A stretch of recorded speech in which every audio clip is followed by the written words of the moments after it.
The Galactic Senate had maintained order across 12,000 star systems for millennia, their sacred protocols of warfare treated as unbreakable cosmic law. Then they made the fatal error of provoking a species that had never once fought fair. When human forces annihilated an entire alien battle group without ever entering visual range, the Senate dragged us before their supreme tribunal, shrieking that we'd violated every civilized rule of engagement. They demanded unconditional surrender and public penance. Instead, Earth's ambassador simply adjusted his tie, locked eyes with the ancient alien judge, and delivered a single devastating sentence that would fracture their empire forever. We didn't break your laws. We just refused to play your children's game. The Axiom Hegemony didn't fight wars to destroy enemies. They fought to establish social hierarchy. For 10,000 years, this sprawling alien dominion had maintained peace across the Orion Arm through an elaborate system of ritualized combat. When disputes erupted over mining rights, trade routes, or colonial boundaries, opposing forces would schedule a meeting. They'd march onto open fields wearing gleaming ceremonial armor, announce themselves with trumpet blasts, and exchange volleys until one side's commander yielded or a predetermined casualty count was reached. It was orderly, it was civilized, and it was utterly, catastrophically naive about what awaited them in the Sol system. The flashpoint was Adrastea, a barren nickel-iron moon orbiting a gas giant on the edge of claimed space. The Tearing Extraction Corporation had built a fully automated mining operation there, protected by a private security detail from Helix Defense Solutions. The Axiom Hegemony, insisting Adrastea fell within their traditional expansion sphere, formally challenged Terran control via encoded subspace ultimatum. Commander Elena Vasquez, the weathered Helix veteran running security ops, stared at the translated message on her tactical tablet with genuine confusion. The Axiom Fleet Commander, an aristocratic alien named Threx Val, had thoughtfully provided the exact coordinates where his troops would land, the precise local time they'd deploy, and a polite request that human forces assemble on the opposite ridge so hostilities could begin with proper ceremony. Vasquez, a woman who'd survived 3 counterinsurgency campaigns in the belt, simply keyed her helmet mic. "Command, this is Vasquez. The hostiles just broadcast their landing zone, arrival window, and formation layout." A long pause followed before Mira Chun, the colony's operations director, responded. "Is this a trick?" "No, ma'am," Vasquez replied, checking her ballistic rifle's chamber. "I think they've never fought anyone who actually wanted to win." She straightened up. "Spin up the Sentinel predictive artillery software and cue the drone swarm. If they're giving us their parade ground, we're going to pre-zone every square meter." When the designated hour arrived, the sky above Adrastea turned violet as Axiom dropships descended in perfect formation. These were majestic vessels, gold-plated and elegant, broadcasting triumphal orchestral music on open channels. They touched down in symmetrical rows, ramps lowered, and out stepped the Axiom infantry 7-foot-tall bipeds wearing shimmering crimson plate armor designed to intimidate through sheer spectacle. They carried plasma lances and energy rifles, forming shoulder-to-shoulder lines, awaiting the human force to crest the distant ridge. They waited for a champion to step forward. They waited for honorable combat to commence. Instead, they met the terrifying mathematics of human applied violence. Before the Axiom commander could raise his ceremonial weapon to signal the advance, the horizon flickered with silent white strobes. 3 seconds later, the sound arrived a rolling, ground-shaking concussion that cracked the permafrost beneath their feet. Helix Defense had positioned 4 batteries of automated howitzers firing satellite-guided munitions. The shells didn't strike the alien lines directly. They airburst 40 meters overhead, showering the neatly packed formations with hundreds of thousands of hypersonic tungsten shards. The front ranks simply evaporated. Confusion, not fear, was the Axiom survivors' first reaction. Their armor, optimized to deflect glancing energy blasts in formal duels, shredded like paper against kinetic fragmentation. Commander Threx Val, bleeding from a gash across his torso, frantically scanned for the human battle line. Where were they? Why was the enemy attacking before the formal declaration? "Hold formation," he broadcast to his panicking troops. "They strike from cowardice. Raise shields." But humanity wasn't finished. As the Axiom soldiers locked their energy barriers together in a desperate phalanx, a low hum filled the air. Over the jagged peaks came a cloud of loitering munitions, autonomous suicide drones numbering in the hundreds, moving like a coordinated flock of metallic locusts. They didn't attack the heavily shielded front. They flew directly over it, then dropped vertically onto the unprotected rear echelons. Detonations ripped through the Axiom ranks. Bodies flew. The majestic Crimson warriors broke formation and sprinted for their landing craft. That's when the human marksmen, invisible in the rock fields 3 kilometers away, began systematically eliminating anyone with command insignia. The Axiom had brought a ceremonial army to Adrastea. The humans had brought an extermination algorithm. Within 19 minutes, the engagement concluded. The Axiom vanguard was annihilated. Their gilded dropships burned as wreckage. The humans hadn't lost a single soldier. In fact, Commander Vasquez and her team had never once laid eyes on their enemy. When the horrified Axiom fleet in orbit realized what had occurred, they immediately ceased combat operations and broadcast open-channel outrage. They didn't call it a tactical defeat. They called it a moral atrocity.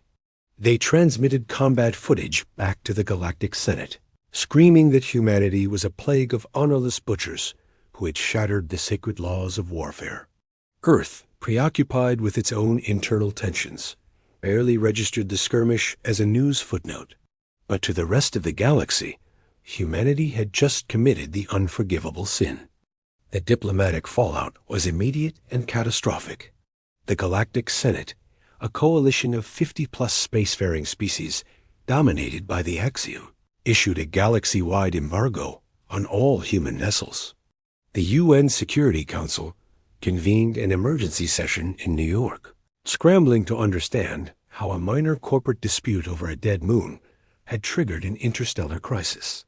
Ambassador Jonathan Reeve sat at a long conference table facing defense chiefs and intelligence directors. Reeve was a pragmatic career diplomat who'd negotiated arms control treaties between Earth's rival superpowers. Behind him, a screen displayed the Senate's formal indictment, scrolling in translated text. "They're not declaring war," Reeve said, rubbing his temples. "They're filing criminal charges. We've been summoned to the Celestial Court on the Axiom home world. They're accusing the United Earth government of, and I quote, barbarism of the First Order, willful violation of the sacred combat protocols, and dishonorable massacre." General Marcus Webb, a combat veteran with a chest full of ribbons, crossed his arms. Dishonorable massacre? My analysts reviewed the Helix combat logs. It was a textbook defensive operation. Adrastea was a secured claim. Hostiles landed an armed force. Commander Vasquez used indirect fire and autonomous systems to neutralize the threat with 0 civilian or friendly casualties. In my professional opinion, that's not a war crime. That's a commendation. "The galaxy doesn't use your manual, General," Reeve replied, sliding a dossier across the table. "Our intelligence people finally cracked the Senate's cultural archives. We've been operating under a false assumption. We thought aliens would fight like us. How do they fight?" Asked a pale executive from a major defense contractor. "Like 18th century aristocrats," Reeve said flatly. "Or maybe samurai during the Tokugawa shogunate. Their entire civilization runs on a rigid honor code. War is tightly regulated. You announce your presence. You wear bright colors so the enemy can identify you. You meet on an open field. You don't target officers. You don't fight at night. You don't use camouflage. And you absolutely, under no circumstances, attack an enemy you cannot see." Silence filled the briefing room. General Webb let out a short, disbelieving laugh. You're joking. If you fight like that against a modern human military, you're not an army. You're a live-fire exercise, which is exactly what Adrastea was, Reeve said. But because Vasquez used artillery, drones, and snipers, the Senate views us as sociopathic monsters. They believe we have no concept of morality or law. They're demanding that Earth surrender its leadership for trial, dismantle our dishonorable weapons, and accept Senate oversight. He paused. And if we refuse, they have a combined fleet of over 12,000 capital ships. They may fight like amateurs on the ground, but in orbit, they can turn Earth into a molten wasteland. We can't fight the entire galaxy. Not yet. So we appease them? Webb growled. Let them dictate our military doctrine? The moment we line up in bright red coats, they'll slaughter us through sheer numbers. We don't appease monsters. We show them why we invented the concept. No, Reeve said, a cold smile forming. We don't appease them, but we don't fight them on their terms either. We play their game. They want a tribunal. They want to argue about law. Fine. We'll give them a legal defense they'll never forget. He stood, walking to the window overlooking the East River. I need every military historian, every JAG lawyer, and every defense contractor on a secure line immediately. Pull the Geneva Conventions. Pull the Hague Conventions. Pull the rules of engagement from every conflict we've fought since the 17th century. If they want to lecture us about the laws of war, we're going to show them that humanity has more experience writing, breaking, and rewriting those laws than their entire 10,000-year empire has been alive. 2 weeks later, the human delegation departed for the Axiom home world. They didn't travel in a sleek diplomatic yacht. Earth sent a message by arriving in a heavily armored nuclear battlecruiser, the UN's Vindicator. When the delegation disembarked at the alien spaceport, they were a stark contrast to the flowing robes and gilded armor surrounding them. Ambassador Reeve wore a simple charcoal suit. General Webb wore his dress greens, immaculately pressed. Behind them walked a phalanx of legal aides, carrying briefcases full of data drives. The alien crowds watched in hushed, horrified silence. To the Senate species, the humans looked colorless, predatory, and deeply sinister.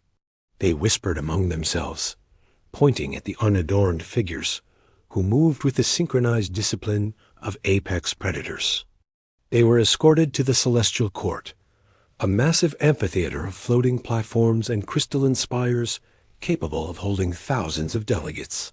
At the center was a sunken floor for the accused. Above, on a towering crescent-shaped dais, sat the Prime Arbiter's 3 ancient aliens with elongated skulls and eyes that burned with self-righteous judgment. Reeve and Webb took their seats at a solitary metal table. They really know how to build a theater, Webb muttered, scanning the room's tactical vulnerabilities out of habit. Remember the plan, General, Reeve whispered. Let them talk. Let them list every grievance. The more they push, the harder we pull. A booming chime echoed through the amphitheater, silencing the alien murmurs. A central arbiter, a creature whose skin resembled polished obsidian, rose. His voice thundered across the chamber, amplified by the acoustics. The Galactic Senate calls to order the tribunal of the human species. You are brought before the Celestial Court to answer for crimes of unprecedented barbarism. You stand accused of violating the sacred protocols of combat. Reeve stood slowly, buttoning his jacket. The United Earth government acknowledges the summons, Your Honor. The Arbiter glared down. Do you comprehend the gravity of your actions, human? You did not engage in honorable combat. You engaged in slaughter. We engaged in a defensive action to protect our sovereign citizens and economic interests. Reeve replied calmly. Lies, shrieked the lead prosecutor, an axiom named Thrax standing on a floating platform. You used no heraldry. You offered no challenge. You unleashed fire from beyond the horizon. You deployed soulless machines to drop explosives on our rear guard while they were completely unprepared. It was cowardice. It was illegal. The amphitheater erupted in roars of agreement. Aliens hissed, clicked, and stamped their feet. Ambassador Reeves stood perfectly still, letting the outrage wash over him. He didn't flinch. General Webb sat beside him, face carved from stone, eyes locked onto the prosecutor with the cold stare of a man calculating artillery trajectories. When the noise finally died, the Prime Arbiter raised a six-fingered hand. Prosecutor Thrax, read the formal charges. Thrax stepped forward, unrolling a digital scroll. He looked down at the human delegation with pure disgust. Charge 1. The deployment of kinetic and explosive ordnance upon an enemy force, without prior visual confirmation and honorable declaration of intent. You call it artillery. We call it the weapon of a coward. Reeve remained silent, his face a polite mask. Charge 2. The use of autonomous pilotless craft to deliberately bypass the vanguard and strike defenseless rear echelons. A blatant violation of the protocol of symmetrical engagement. Charge 3. The cowardly concealment of your warriors, using distance and optical camouflage to murder our commanders from afar. A violation of the protocol of the champion. Thrax continued for nearly half an hour. He listed electronic warfare, accusing humans of jamming axiom communications. He listed orbital surveillance, claiming it was dishonorable intrusion.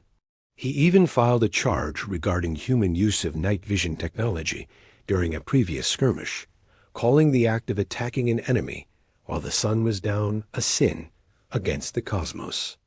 As the list grew more absurd, General Webb leaned toward Reeve. They're basically criminalizing the concept of winning. They're criminalizing anything that isn't a fair fight, Reeve murmured.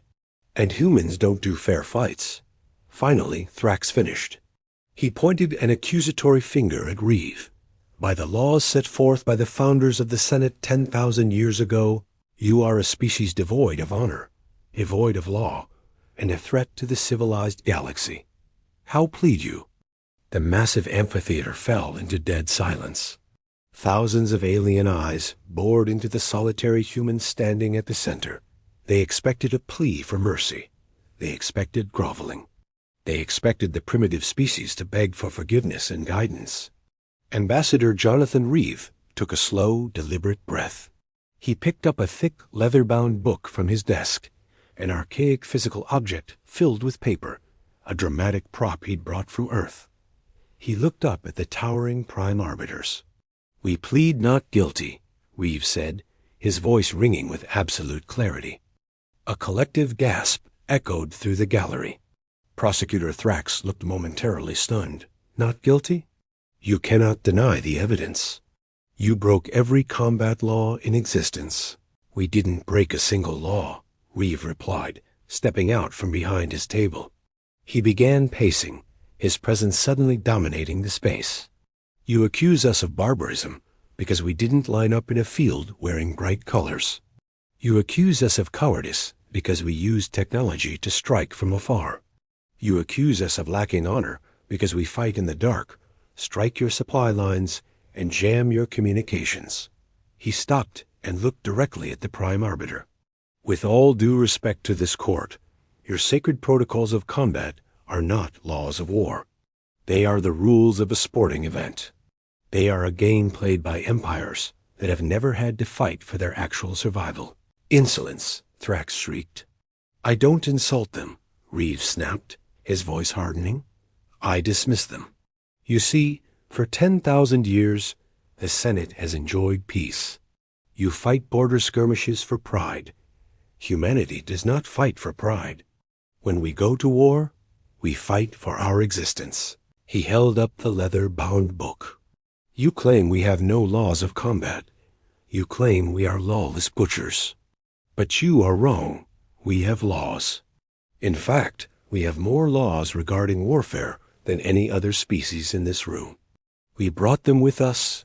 He dropped the massive book onto his desk with a resounding thud.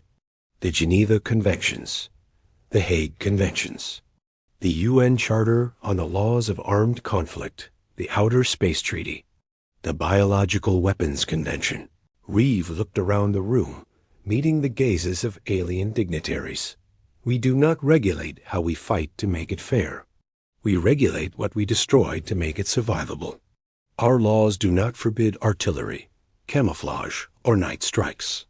Our laws forbid the use of chemical nerve agents that can melt the lungs of 1 million civilians in an hour.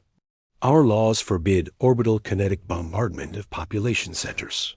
Our laws forbid the torture of prisoners of war. He walked closer to the alien prosecutor, dark fire in his eyes. You think we used our worst weapons on Adrastea? We sent a corporate security force. They used conventional explosives and basic drone swarms, fractions of our true military capability. If the United Earth government had formally declared war, if we had deployed the assets of DARPA, Lockheed Martin, and Space Command, we wouldn't have just killed your vanguard. We would have reduced your entire fleet to radioactive dust using nuclear-pumped X-ray lasers. And we would have done it from the other side of the solar system. The silence in the room was no longer attentive. It was terrified. The cold reality of what the human was saying began to sink into alien minds. You sit up there in your gilded chairs and call us barbaric because we killed your soldiers efficiently, Reeves said, his voice dropping to a low, dangerous register. You claim we violated your combat law. He stopped pacing, stood perfectly straight, straightened his tie, and offered the Prime Arbiter a chilling, perfectly polite human smile. Your Honors, you claim Earth violated combat law, Reeves said, his voice echoing in the pin-drop silence. Until you realize that's exactly why we drafted our own. Because if we fought the way you do, there wouldn't be a galaxy left for you to rule. We didn't come here to conquer. We came here to own the courthouse. The silence in the celestial court was absolute. For a civilization that had spent 10 millennia codifying the exact angle at which a surrender flag should be waved, Ambassador Reeves' speech was a cognitive short circuit. He hadn't just rejected their laws. He had condescended to them. He had essentially patted the ancient ruling species on the head and told them their version of war was a child's game. Prime Arbiter Korath, the obsidian-skinned patriarch, gripped the edges of his crystalline podium. His species had not been spoken to with such blatant disrespect since the dark ages of the Orion Arm. You boast of apocalyptic fire, human. Korath rumbled, his voice vibrating with anger and unease. You speak of destroying fleets from across the solar system. These are the arrogant fantasies of a primitive species trying to mask cowardice with grandiosity. Prosecutor Thrax, sensing the Arbiter's indignation, seized the moment. They are bluffing, Your Honor. Look at them. They wear cloth. They bring no heraldry. They employ private mercenaries because their actual military is weak and disorganized. They rely on parlor tricks and hidden machines because they lack the strength to face a true armada. General, Webb let out a slow breath. He leaned into his microphone. Prosecutor, my people have a saying. Speak softly and carry a big stick. We've done the first part. I highly recommend you don't force us to demonstrate the second. We demand exactly that. Thrax shouted, turning to the amphitheater, whipping the delegates into a frenzy. The Senate cannot allow a rogue, honorless species to claim sovereignty while threatening the Citadel. I propose the trial by ascendancy. A shocked murmur rippled through the gallery. The trial by ascendancy was an archaic legal provision, barely invoked in 4,000 years, a sanctioned isolated fleet engagement, a physical test of a legal argument. Korath raised his hand, silencing the room. The prosecutor invokes the trial. The United Earth government claims its military doctrine is superior, born of necessity and survival. The Senate claims your doctrine is nothing but cowardly opportunism. We shall test this. Reeve frowned, exchanging a glance with Webb. We're not interested in a gladiatorial match, Your Honor. We came to settle a legal dispute. The law of the Senate is backed by the strength of the Senate, Korath declared. 1 week from today, in the uninhabited binary system of Tyros, the Axiom hegemony will field a task force of 50 capital ships. You will field an equal or lesser force. If you retreat or are bested, Earth will submit to total demilitarization and Senate occupation. If you win, he paused as if the idea tasted foul. If you win, the charges of barbarism are dropped, and your Geneva Conventions will be recognized as legally binding within your territory. 50 capital ships, Webb muttered, doing mental math. Against what? They want us to line up our cruisers and trade broadsides like it's Trafalgar. That is exactly what they want, Reeve replied softly. He stood, straightening his posture. Prime Arbiter, if humanity agrees to this trial, we must set a firm condition. We will not adhere to your combat formations. We will fight according to the doctrines of the United Earth Military. If we are to prove the validity of our laws of war, we must be allowed to fight our war. Prosecutor Thrax laughed, a harsh clicking sound. Let them skulk in the dark. Let them try to hide their ships. A 50-ship Axiom armada carries enough firepower to crack a planet. Hide in the shadows, human. It will not save you from the light of our broadsides. Very well, Korath agreed, striking a golden gavel. The trial is set. Prepare your forces, humans. The galaxy will watch, and we will finally see the truth of your so-called big stick. As the human delegation was escorted out, alien crowds sneered and hissed. They were confident.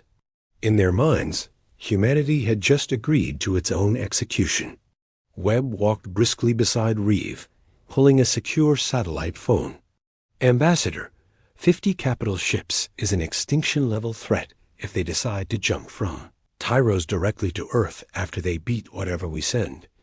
We aren't going to lose, Reeve said, staring straight ahead. 50 of their ships against our deep space fleet. We only have a dozen operational dreadnoughts spread across the outer colonies. Even if we pull them all back, a straight-up fight is exactly what the aliens are built for. Their plasma shielding is absurd. And we don't give them a straight-up fight, Reeve said, stopping at the airlock. He looked at the general. Call the Pentagon. Get the heads of DARPA, Northrop Grumman, and General Dynamics on a secure line. The aliens want to see how humans wage war in space. Fine. Let's show them why we're the apex predators of the dark. The war room beneath the Pentagon was a hive of chaotic efficiency. Holographic displays projected orbital maps of the Tyros binary system, while dozens of analysts and defense executives argued over logistical readouts. General Webb stood at the head of the command table. On a secure video link was Admiral Helena Cross, commander of the United Earth Space Command's First Fleet. The political objective is clear, ladies and gentlemen, Webb announced. We are not going to Tyros to wipe out 50 alien ships. If we slaughter 10,000 alien sailors, we validate their claim that we're bloodthirsty monsters. We need to win in a way that utterly breaks their psychological framework. We need to completely dismantle their capability to fight without turning their fleet into a debris field. Disarmament by force, murmured a senior engineer from General Dynamics. That's a tall order, General. Their capital ships are shielded against direct energy weapons and standard kinetic slugs. Their shields are designed to deflect concentrated, honorable broadsides from other Senate vessels. Admiral Cross pointed out from the monitor. They align deflectors to the front and flanks, expecting enemies to announce firing solutions. They fight like they're jousting. So we don't joust, Webb said. We use a scalpel. What's the status of Project Nightfall? A woman in a sharp gray suit stepped forward. Dr. Ares Thorne, Chief Systems Architect for Kratos Defense, tapped a tablet. The central hologram shifted to display a sleek, jagged vessel that looked less like a spaceship and more like a shard of obsidian. The Unsuspector, a dedicated electronic warfare and stealth cruiser. No heavy cannons, no plasma batteries. The hull is coated in vantablack carbon nanotubes and actively cooled to match the ambient temperature of deep space. To their sensors, it doesn't exist. Offensive capabilities? Webb asked. Cyber warfare, Thorne replied with a predatory grin. The Senate is stagnant. They haven't had a major peer conflict in millennia. Their operating systems are robust, but incredibly rigid. We've spent the last 2 weeks having the NSA and Cyber Command analyze telemetry data from Adrastea. Their ships network together to maintain those perfect line formations. If you compromise the mesh, you compromise the entire fleet. She zoomed in on the schematic. We don't need to pierce their physical shields if we can get inside their network. The Spectre carries a suite of autonomous polymorphic viruses. If we can get within 10,000 kilometers, we can broadcast a localized data link override. That disables them, Webb said. But the Prime Arbiter wants a demonstration of kinetic superiority. We need a visible, undeniable victory. They need to know we could have killed them. A man from Northrop Grumman pulled up a schematic of what looked like a massive metallic telephone pole. We aren't sending our dreadnoughts. We're sending the Spectre alongside 3 automated stealth barges. Each barge carries 30 tungsten kinetic penetrators. No explosives. Just solid, high-density mass guided by onboard eye. Webb looked at the schematics, a slow smile spreading across his face. Rods from God, adapted for zero gravity. Exactly. Once the Spectre drops their shielding via cyber intrusion, the barges will fire the penetrators. But we won't target their reactors or command decks. We'll program the AI to target their primary propulsion drives and main battery cannons. We'll surgically castrate their fleet in seconds. Webb looked back at the screen. Admiral Cross, you will command the Spectre. You're going into the arena with 1 ship and 3 unmanned barges against 50 alien dreadnoughts. Are you comfortable with this? Cross adjusted her cap, her expression entirely devoid of fear. General, they're bringing parade floats to a knife fight. I almost feel sorry for them. Don't, Webb replied coldly. They threatened Earth. Show them why they should never do it again. The Tyros system was a graveyard of dead planets orbiting 2 dying white dwarf stars. Ambient radiation was high, lighting was dim, and space was utterly silent. True to their word, the Axiom fleet arrived exactly on time. 50 magnificent warships dropped out of FTL transit behemoths of gold and crimson metal, their hulls adorned with massive glowing crests. They arranged themselves in a flawless 2-dimensional grid, prows facing the designated arrival coordinates of the human fleet. On the flagship, the Righteous Fury, Fleet Master Zartos stood on his command deck wearing ceremonial armor polished to a mirror shine. Fleet Master, we are at designated coordinates, shields at maximum forward deflection. Primary batteries primed and preheated. We are broadcasting the anthem of honorable combat on all open frequencies. And the humans? Zartos asked. Scanners show nothing. No spatial anomalies, no warp signatures. The designated quadrant is empty. Zartos let out a harsh, barking laugh. Cowards. They boast in the halls of the Citadel, but when faced with true might, they flee. Maintain formation. We will wait the legally mandated cycle. When they fail to appear, we will claim our victory and chart a course for Earth. 10,000 kilometers away, hovering perfectly still in the shadow of a rogue asteroid, the UNS Spectre sat in absolute silence. The interior was pitch black, illuminated only by faint red tactical monitors. No grand windows. No ceremonial anthems. The crew worked in hushed whispers, strapped into acceleration couches. Admiral Cross watched the digital representation of the glowing alien fleet on her primary monitor. They're broadcasting music on unencrypted channels, her communications officer whispered, shaking his head. They're literally announcing their exact position, heading, and shield frequencies. Classic, Cross muttered. Tactical. What's the status on the mesh network? We're in, Admiral, the cyber warfare officer replied. Dr. Thorne's toys worked perfectly. Their network security is built to stop brute force hacking, not polymorphic infiltration. They let us right through the front door when they started broadcasting their anthem. I have access to their navigation, shield emitters, and fire control. Do they know we're here? Negative. Our heat signature matches background radiation. To them, we're just empty space. Cross looked at the clock. The aliens had been sitting there, waiting for a frontal assault for 23 minutes. Upload the polymorphic variant into their primary shield generators. Initiate a forced overload loop. Burn out their emitter coils. Uploading, executing. Aboard the Righteous Fury, calm discipline shattered with screeching klaxons. Fleet Master. The sensor officer yelled. Forward shields are dropping. All ships across the fleet are reporting catastrophic power failures in deflector grids. What? Zartos roared, rushing to the display. Are we under attack? Where is the enemy? No energy signatures detected, no impacts. The shields simply turned off. Diagnostic routines are locked out. Something is rewriting our central subroutines. Route auxiliary power. Manually reset the emitters. Before the order could transmit, the bridge was bathed in blinding, terrifying light. Out in the void, the 3 automated stealth barges deployed by the Spectre had opened their payload bays. Without sound, without thruster flash, 150 solid tungsten rods were magnetically accelerated to a fraction of light speed. They crossed the 10,000-kilometer gap in less than 2 seconds. The human AI targeting system was flawlessly cruel.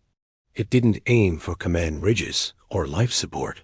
It aimed exclusively for the main plasma cannons and sublight engine cells of every single ship in the alien formation.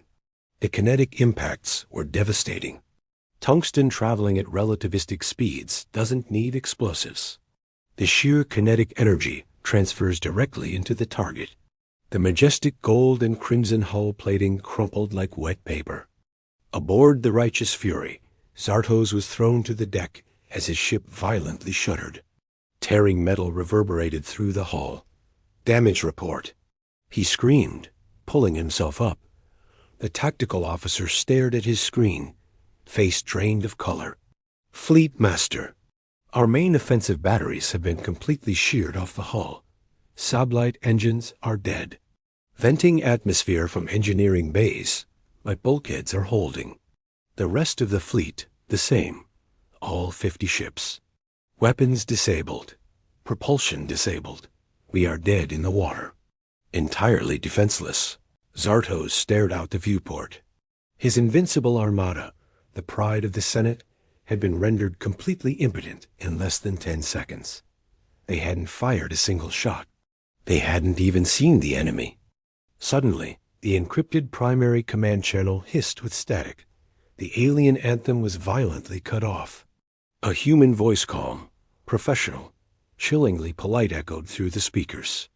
Axiom Fleet Master, this is Admiral Helena Cross of the United Earth Space Command. As you can see, you are currently drifting without weapons, propulsion, or shielding. We have established hard locks on your main reactors. We could have destroyed your entire fleet without you ever knowing we were here. Zartos felt his hands trembling. He had spent his life studying the honorable art of war. This was not war. This was an execution stayed only by the whim of the executioner. Why didn't you? Zartos choked out. Because, Fleet Master, Cross's voice replied, cold as the void itself. Unlike you, we adhere strictly to the laws of armed conflict. You are no longer a viable military threat, and therefore, under the Geneva Conventions, you are no longer a lawful target. You are officially our prisoners of war. She paused, letting silence hang in the alien command center. The trial by ascendancy is over. You may contact your prime arbiter and arrange for your fleet to be towed back to the Citadel. Have a pleasant afternoon. A transmission clicked off. Fleet Master Zartos sank slowly to his knees on the polished deck of his ruined flagship.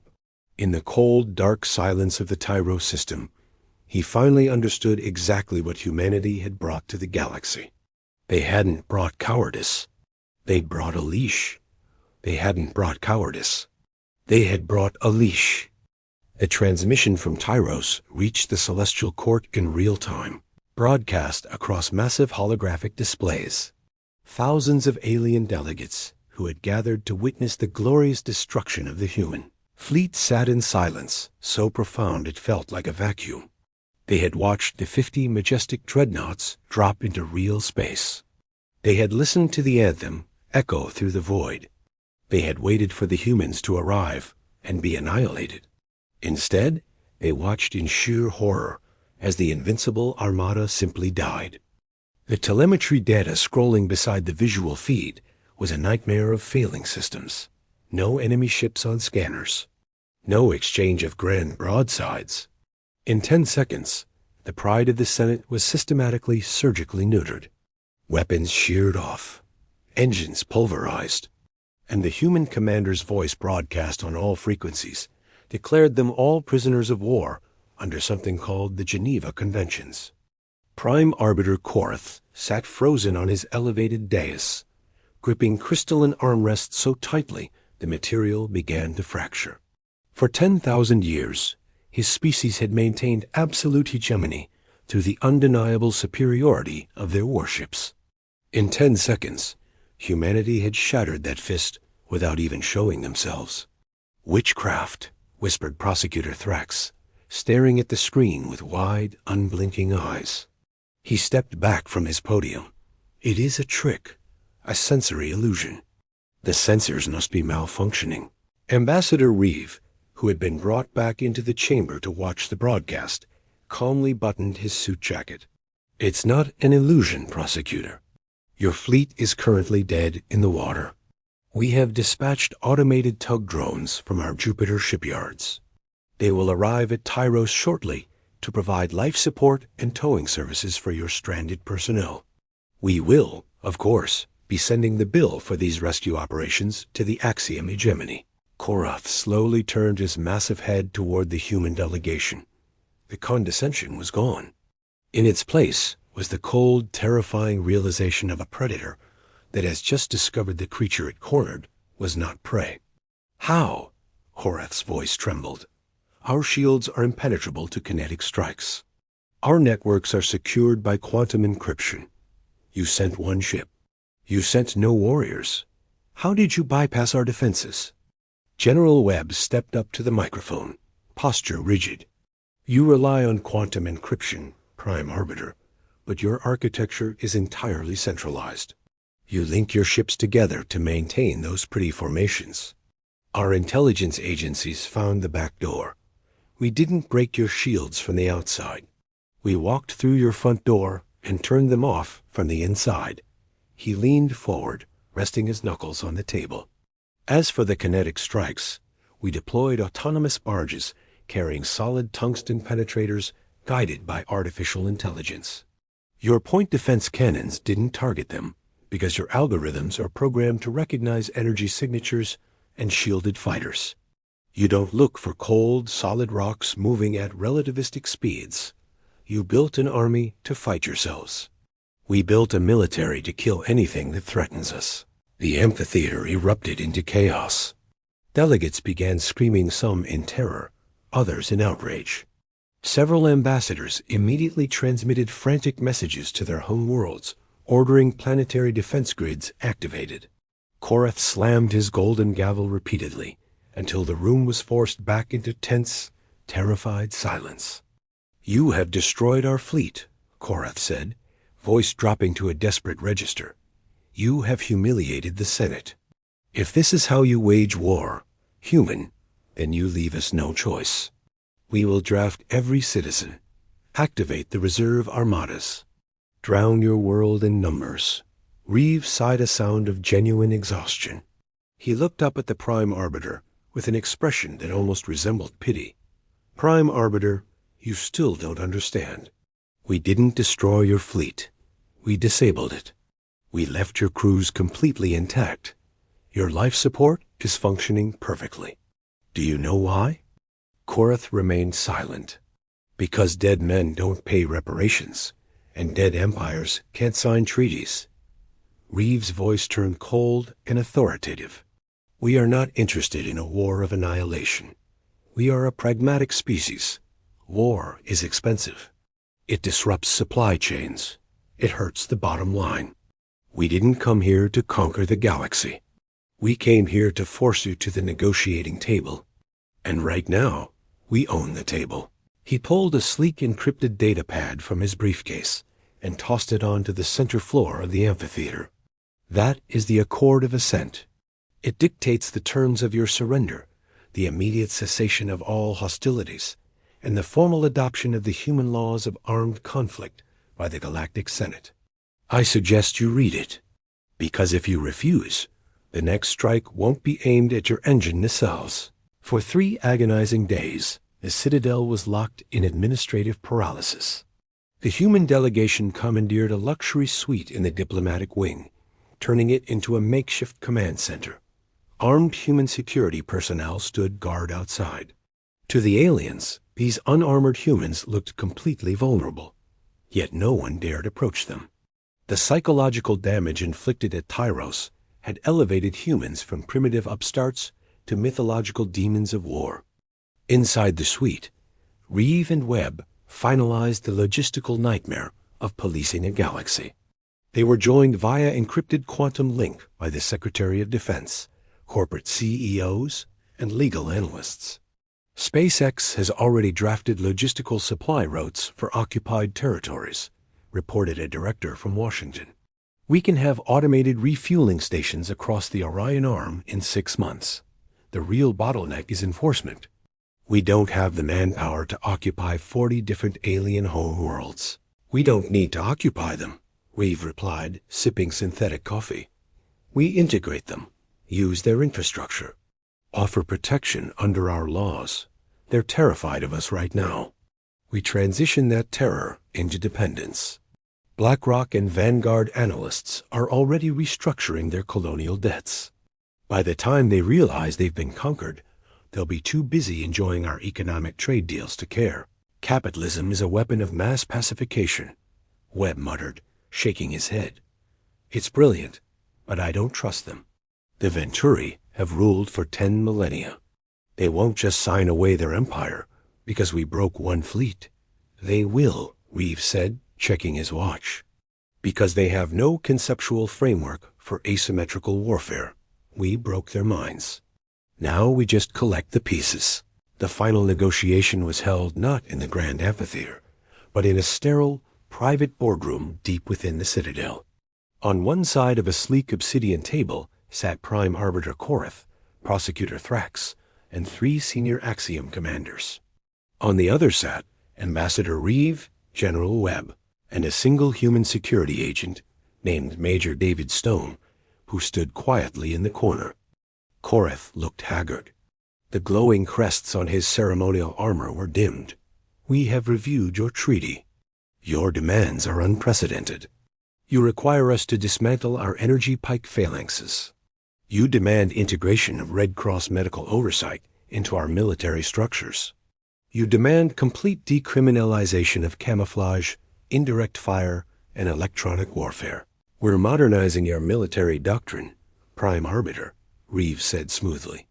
You cannot enforce order in the galaxy if you fight like museum exhibits. Furthermore, the treaty requires the Senate to pay a war indemnity for the unprovoked attack on Adrastea and the costs incurred during rescue operations at Tyros. You want us to pay you for the fleet you crippled? An Axiom commander asked. You declared the contest of arms. We merely concluded it, Webb countered bluntly.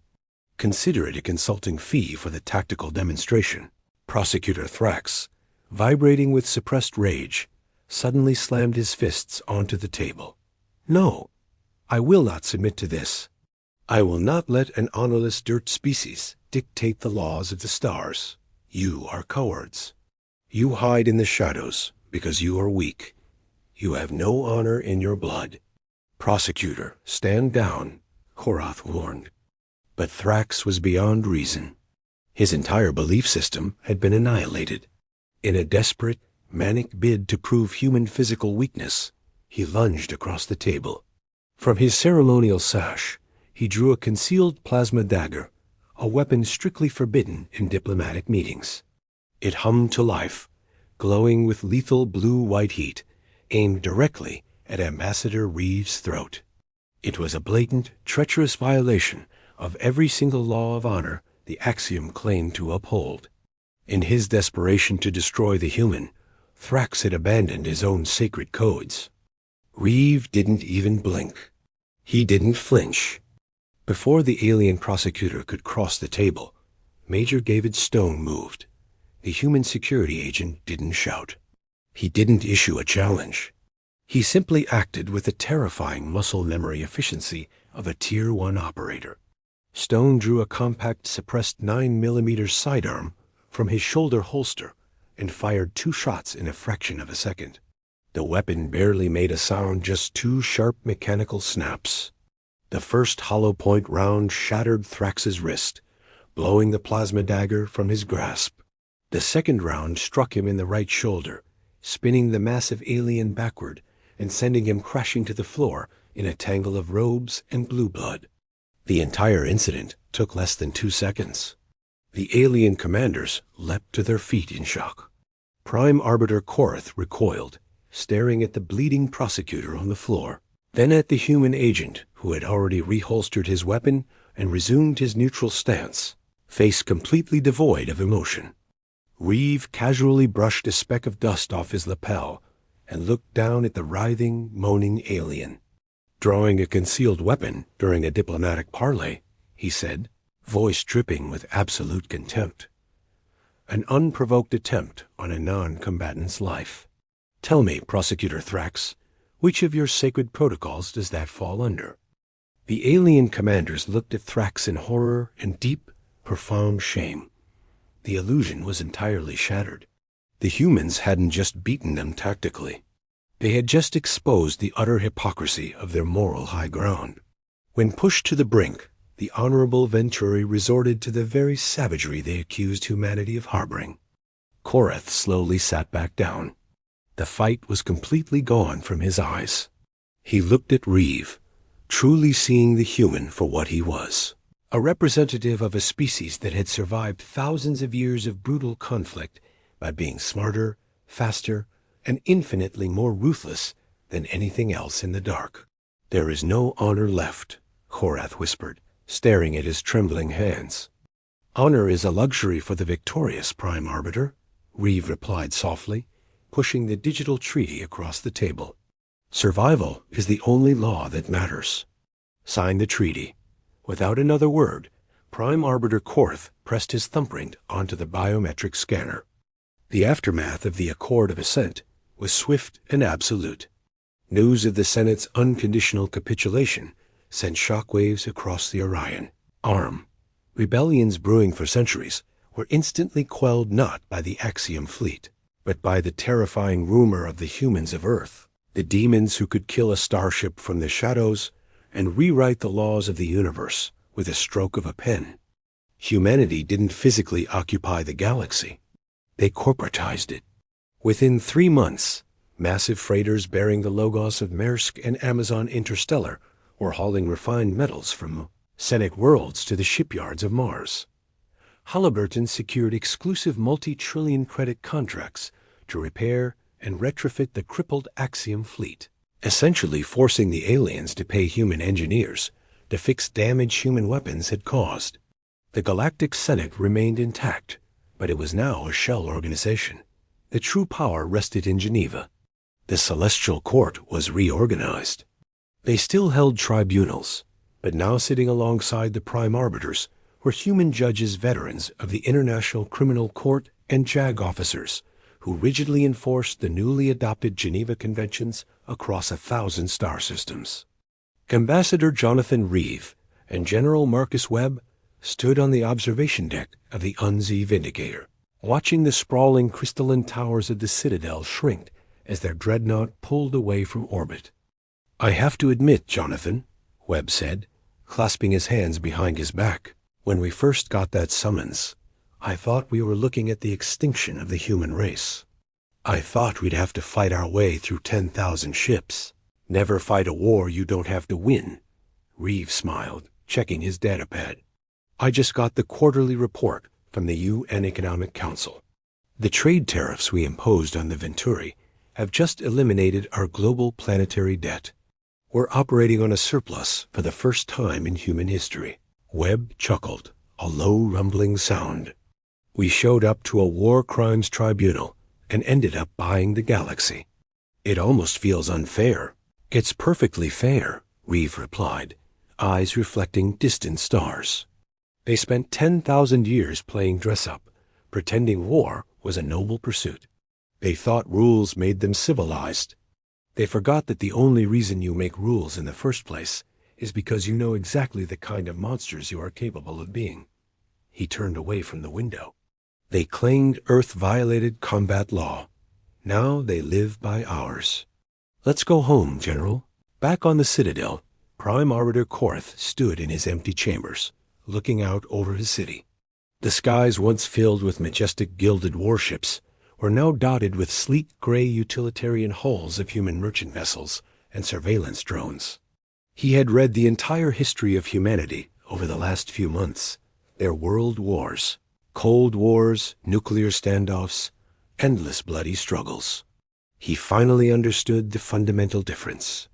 The Axiom had created laws of combat to see who was strongest. Humanity had created laws of armed conflict to ensure there would be a universe left when the fighting stopped. They were not cowards. They were not barbarians. They were the apex predators of the cosmos, dressed in tailored suits, wielding contracts and kinetic bombardments with equal terrifying precision. The galaxy had awoken a sleeping giant, demanded a trial, and the giant had simply smiled, taken the judge's gavel, and bought the courthouse.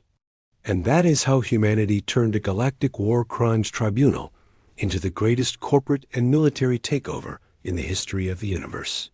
The aliens wanted to play a game of honor, but humans know that in the cold, dark void of space, the only thing that matters is survival and a really good team of lawyers.